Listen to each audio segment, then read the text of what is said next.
Assalamualaikum warahmatullahi wabarakatuh. Alhamdulillahi rabbil alamin wa bihi nasta'in. Allahumma salli ala Muhammad wa ala alihi wa ashabihi ajma'in wa ba'd. Alhamdulillah, pertamanya bersyukur pada Allah Subhanahu wa taala kerana kita dapat berbincang topik yang keempat berkaitan tajuk pemantapan kesepaduan nasional Malaysia.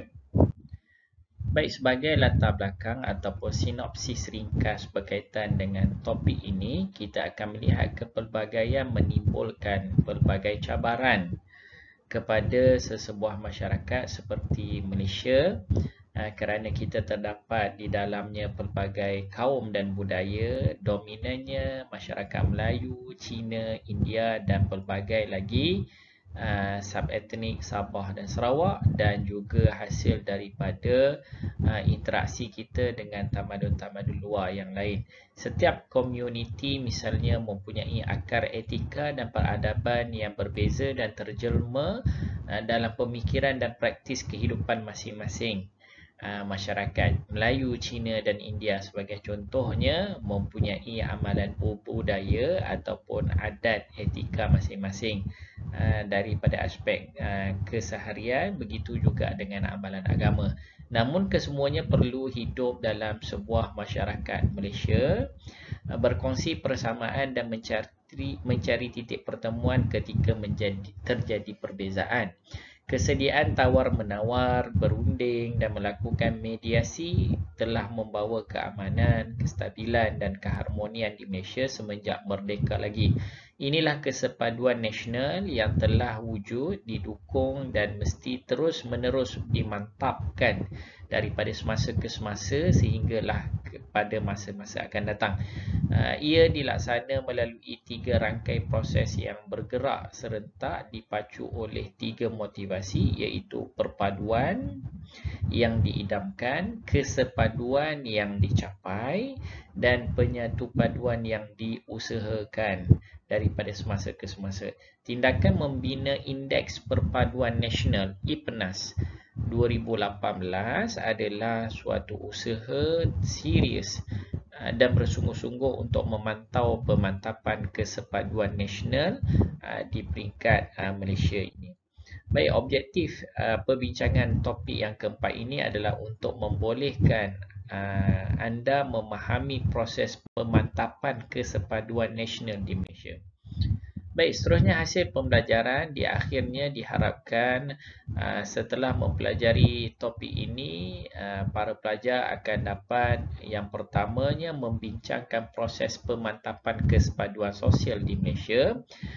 Keduanya adalah mengaplikasikan kesepaduan sosial dalam kalangan masyarakat Malaysia.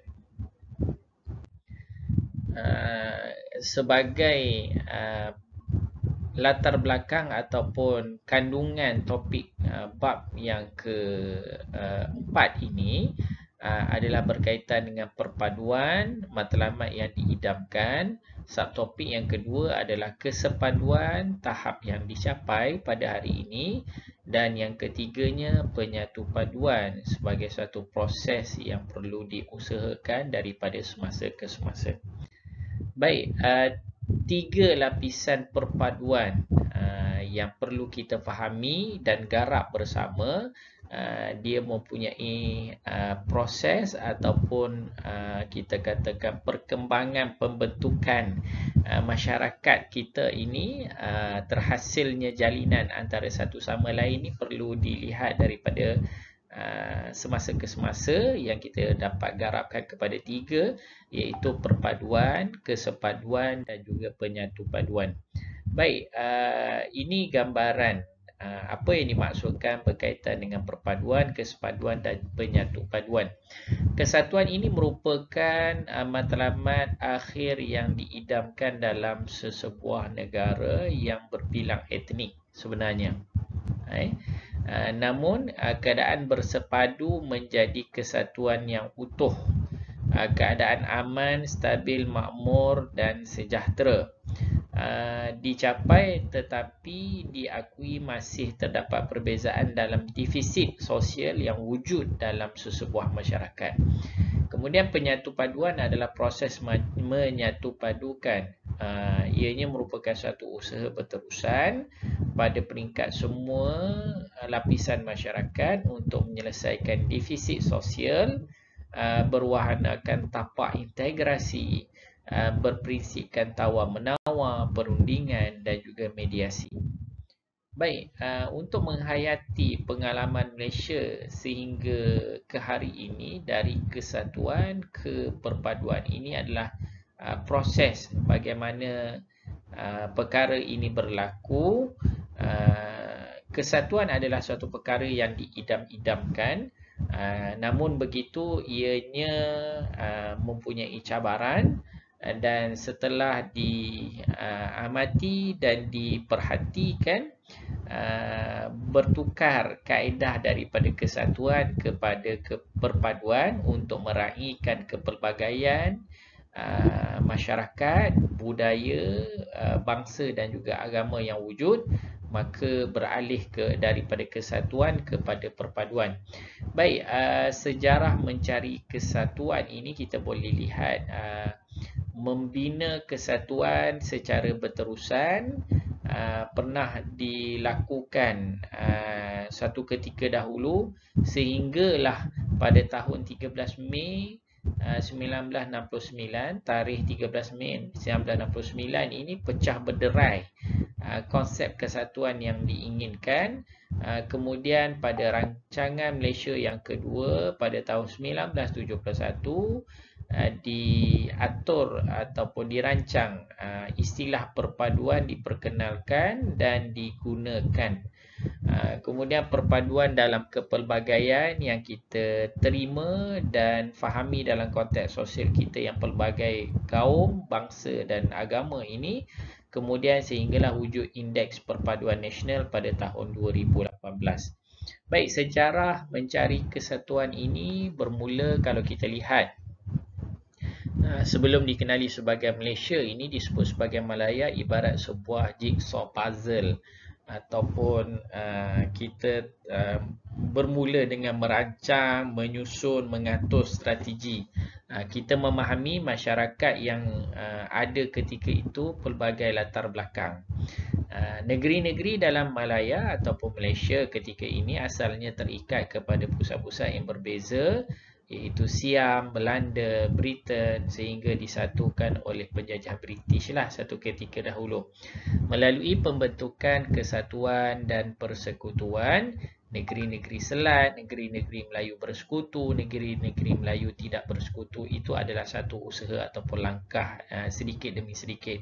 Kemudian membentuk Malaya Union pada tahun 1946, tetapi ditentang dan dimansuhkan, lalu diwujudkan pula selepas itu Persekutuan Tanah Melayu tahun 1948. Semua negeri di Malaya terlibat, kemudian sehinggalah mencapai kemerdekaan pada 1957, mercu kepada kesatuan yang wujud. Namun diteruskan Persekutuan Malaysia pada 1963 meluaskan kesatuan, bukan hanya sekadar di Semenanjung tetapi membawa sekali kepada penyatuan Sabah dan Sarawak. Membina kesatuan berterusan melalui mewujudkan tapak integrasi. Tapak integrasi ini adalah suatu ruang dan titik pertemuan antara kelompok strategik di Malaysia, iaitu mewakili etnik, agama, parti politik, NGO, masyarakat sivil dan sebagainya lah. Bentuknya adalah melalui Community Liaison Committee pada 1949.